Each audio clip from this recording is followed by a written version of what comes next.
లబ్ధికి ఇవన్నీ చేస్తున్నారు అనేది ప్రజలు ఆలోచిస్తారు.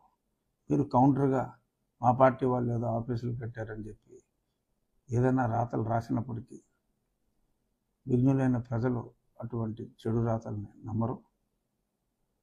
ఖచ్చితంగా అక్రమంగా అలొకేషన్స్ చేసుకుని అనాకి బేడాకి తీసుకుని ఎవడో పేరు మీద అద్భుతమైన భవంతులు పార్టీ ఆఫీసులకి ప్రతి అసెంబ్లీలోనూ ఇష్టం వచ్చినట్టు కట్టుకోవటం అనేది తప్పమ్మ. సో మరి దాన్ని అలాగా తీసుకున్న అలాట్మెంట్లు క్యాన్సిల్ చేయాలి.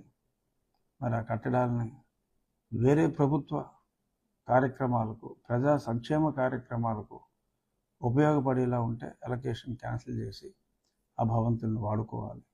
లేదు అవి నాలాల్లో ఇంకొక చోట అయితే మరి వాటిని కొట్టివేయాలి, తప్పదు. సో కాబట్టి